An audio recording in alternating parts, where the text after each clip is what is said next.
মাননীয় স্পিকার, মাননীয় পানি সম্পদ মন্ত্রী, আমার দ্বীপ উপজেলা হাতিয়ায় দুই পারের নদী ভাঙ্গন নিয়ে আমি ডিউ লেটার দিলে ওখানে সুপারিশ করেন প্রায় 2 মাস আগে বিভিন্ন জায়গায় ইমার্জেন্সি বেসিসে কাজ করার জন্য।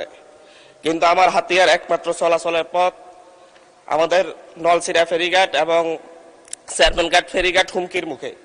যে কোনো মুহূর্তে চেয়ারম্যানঘাট যে বাজারে প্রায় প্রতি বছর 5 থেকে 10 হাজার কোটি টাকার বাণিজ্য হয়, সেই বাজার যে কোনো মুহূর্তে নদীগর্ভে বিলীন হয়ে যেতে পারে। এবং আমার ছানুন্দি ইউনিয়ন প্রায় অর্ধেক নদীগর্ভে বিলীন হয়ে সুবর্ণচরের সাথে মিশে যাচ্ছে। কিন্তু বিভিন্ন আমলাতান্ত্রিক জটিলতা, রিডিজাইনের মুখে আমার হাতিয়াতে 2 মাসও কোনো ইমার্জেন্সি বেসিসে কাজ শুরু করতে পারে নাই। এই ব্যাপারে কয়েকবার আমি মাননীয় মন্ত্রীকে জানালে উনি ক্ষুব্ধ প্রতিক্রিয়া ব্যক্ত করলো। এখন পর্যন্ত আমার হাতিয়ায় কেন কাজগুলো শুরু হয় নাই, এই ব্যাপারে যারা যে সকল আমলারা জড়িত তাদের ব্যাপার থেকে জবাব দিতে নেওয়া হবে কিনা। মাননীয় স্পিকার, এটা আমার উপজেলার বাঁচারাকুতি। আমি বাঁচারাকুতি নিয়ে কথা বলছি। হাজার হাজার ঘরবাড়ি প্রতিনিয়ত নদীগর্ভে বিলীন হয়ে যাচ্ছে। এই ব্যাপারে অতি দ্রুত পদক্ষেপ নেওয়ার জন্য আমি মাননীয় মন্ত্রীকে অনুরোধ করব। মাননীয় মন্ত্রী। ধন্যবাদ মাননীয় স্পিকার। মাননীয় স্পিকার, আমি গত 1 মাস আগে হাতিয়ার পার্শ্ববর্তী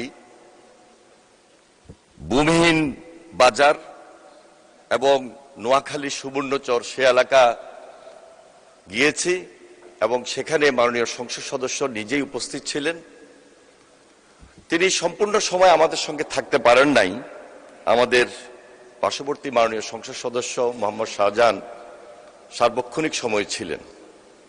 আমরা তাৎক্ষণিকভাবে সিদ্ধান্ত নিয়ে সেখানে জরুরি ভিত্তিতে ইমার্জেন্সি ওয়ার্ক করার জন্য নির্দেশ দিয়েছি।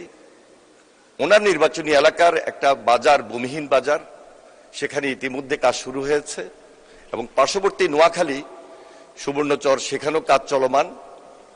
আমাদের এই হাতিয়ার দ্বীপটা, এটা প্রকৃতির সঙ্গে যুদ্ধ করে সেখানের মানুষ বসবাস করছেন। সে এলাকায় একটা পার্মানেন্ট ওয়ার্ক চলমান রয়েছে। উনি যে ব্যাপারে এইমাত্র বলেছেন সেটি হলো চেয়ারম্যান ঘাট এবং হাতিয়া বাজার। এখানে 2টি ইমার্জেন্সি ওয়ার্ক কাজ করার জন্য আমরা ইতিমধ্যে নির্দেশনা দিয়েছি। আমরা আশা করছি খুব শীঘ্রই এর কাজ শুরু হবে। ধন্যবাদ মাননীয় স্পিকার।